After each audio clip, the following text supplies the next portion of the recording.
Você já se perguntou como nascem os esportes? E por que o esporte é considerado um fenômeno sociocultural? Na história da humanidade, podemos observar diferentes formas de manifestações esportivas.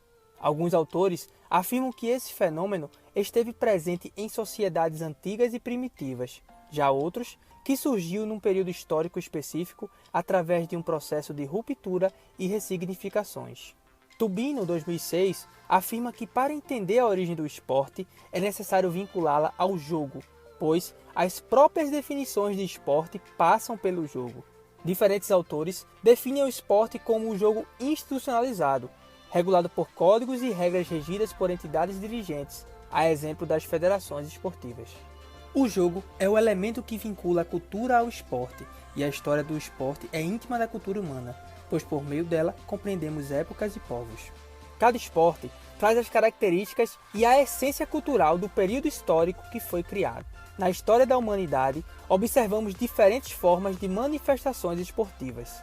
O maior exemplo na antiguidade é, sem dúvida, os jogos gregos.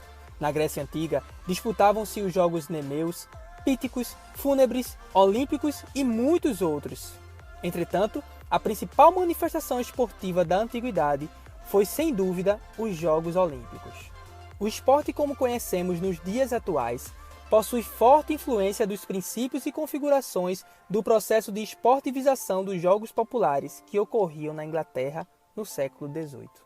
O educador e historiador inglês Thomas Arnold, ao dirigir o Colégio Rugby na Inglaterra entre 1828 e 1842, incorporou as atividades físicas praticadas pela burguesia e pela aristocracia inglesa no processo educativo. Arnold oportunizou aos seus alunos dirigir jogos vivenciados nas aulas, construindo regras e códigos próprios numa atmosfera de fair play. Tais práticas expandiram-se pela Inglaterra e, com o passar do tempo, foram criadas ligas e clubes esportivos, principalmente por ex-alunos de escolas públicas que possuíam a finalidade de regular e normatizar as práticas. Esse processo se intensificou e tais atividades começaram a ser observadas em outros países da Europa, gerando o que hoje entende-se por esporte moderno. Durante o século XX, o esporte sofre alterações em sua configuração social, sendo utilizado como instrumento político e ideológico. Em contrapartida, se antes o esporte era restrito a parcelas específicas da população, ao longo desse período, torna-se acessível às massas. Além do aumento das possibilidades de prática, este fenômeno passou a sofrer um processo de mercantilização, adquirindo o status de espetáculo, seja para o uso político ou comercial.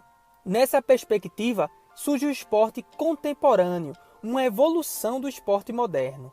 O conceito de esporte sempre esteve ligado à competição de alto rendimento, às práticas corporais institucionalizadas, caracterizadas pela presença de regras formais e códigos instituídos por federações. Entretanto, em 1964, o inglês Philip Noel Baker assinou o Manifesto do Esporte.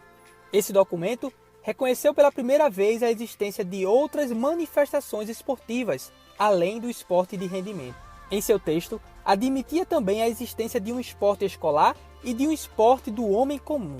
Mas foi em 1978 que o esporte ampliou seu conceito, com a publicação pela Unesco da Carta Internacional de Educação Física e Esporte. Esta que no seu primeiro artigo estabelecia que a atividade física ou prática esportiva era um direito de todos, assim como a educação e a saúde.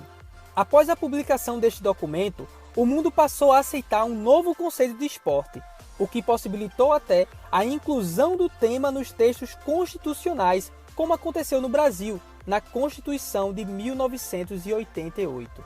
Tubino, 2006, afirma que o esporte como direito de todos pode ser entendido pelas suas três manifestações: o esporte educação, o esporte lazer e o esporte de desempenho, representando assim as dimensões sociais do esporte.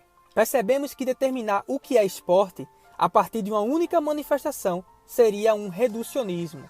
O esporte irá se expressar de acordo com o sentido que lhe é dado, a depender do ambiente social em que está inserido. O esporte transcende a prática e relaciona-se com diversas áreas: educação, política, economia, saúde, trabalho, entre outras. É a partir dessa perspectiva que o consideramos um fenômeno sociocultural com importante papel na sociedade. A prática esportiva envolve a aquisição de conhecimentos, valores, atitudes e normas, além de habilidades físicas e sociais.